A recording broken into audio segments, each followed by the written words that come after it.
cards here in the open mic. America's Got Talent. It's Simon. I'm a contestant. Yay. All right. I have a few poems from across the years in no particular, well, they're in an order that I selected, so they are in a particular order. They're not in numeric order, they're not in chronological order.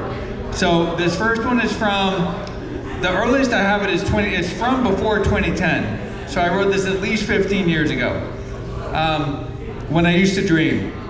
It's called Back to Consciousness. Back to consciousness. I dreamed that I dreamed in words instead of pictures.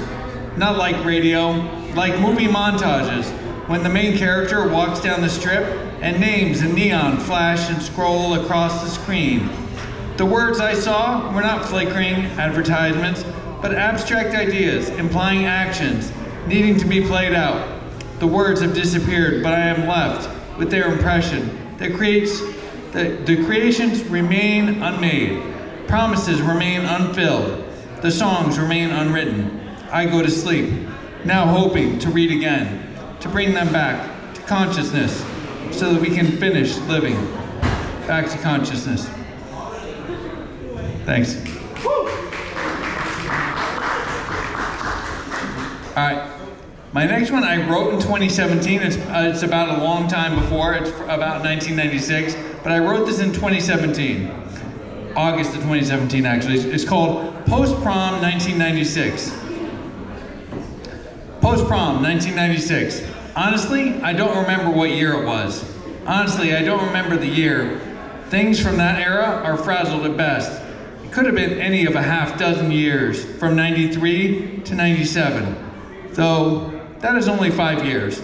So half a baker's dozen then, irrespective. It wasn't my prom, I didn't go. That was on a cruise ship. That was in 92. I did go to 93, but that wasn't mine either. An all-girls school, about breakdancing raccoons, doing backspins on exit ramps on the way to Riverside, when Riverside wasn't Six Flags yet. By 96, or whenever it was with that girl with the mint green Jetta that I borrowed for a late night trip to NYC with Ritter to skate Brooklyn Banks at 3 a.m. before the Brooklyn Breaks was made unskateable for the safety of the general public.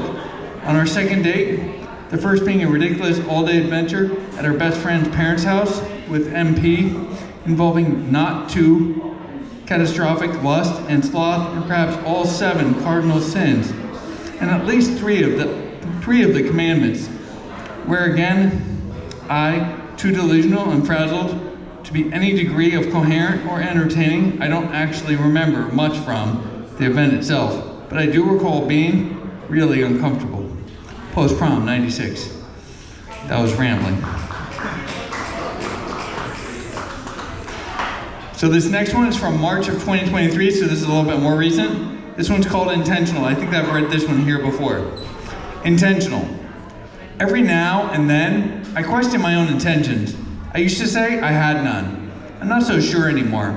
I draw the line between intentions and ambitions, preferring injured words to broken promises. Broken words work better, lying on the ground dead. Revive.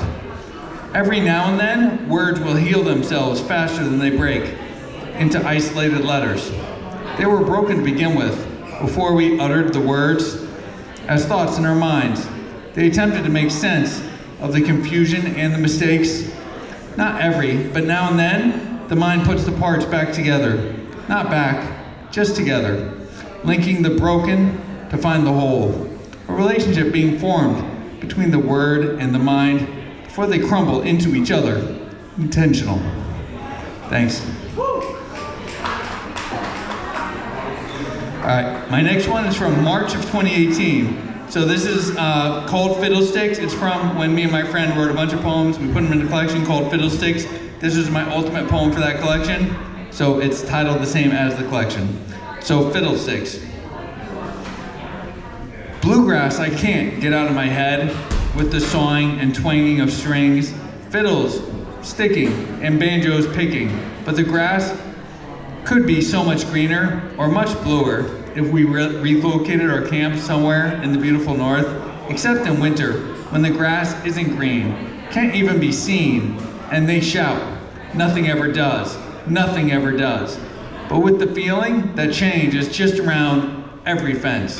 Who's to say which is more correct, the truth of reality or the truth of my subconscious, my subgenius?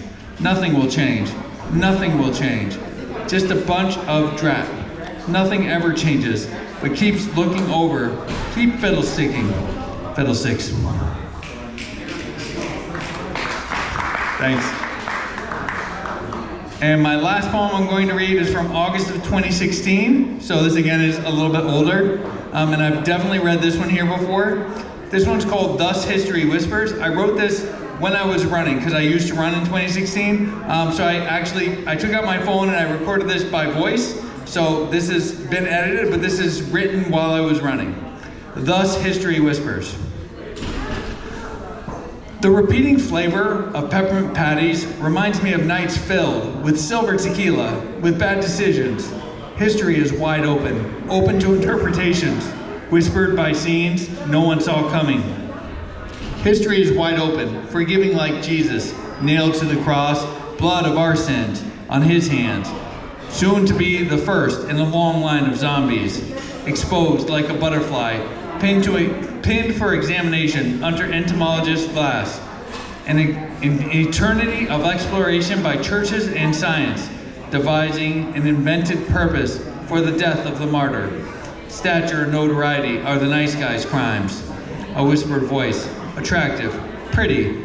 One would call it sexual, awkward stuff. Clearly a violation of nature's firm laws. My invisible partner. I was brought up the son of a British mother who learned to say banana and aluminum, how to spell words without U's, even though these things were wrong. My father, an American through and through, made no effort to conceal the tinges of Southern in his speech, even though they too were wrong. Nice guys escape judgment for their crimes of stature and notoriety, keeping hands clean in service of dirty minds, digging an invented purpose from the depths of the martyrs. She whispered again, hide the gun. My unfazed advisor attempts to exploit loyalty for a mutual understanding, my invisible partner. My attempt to deny ominous signs, invest in stability. Her voice trails off. My invisible partner. Thus, history whispers. Thanks, guys.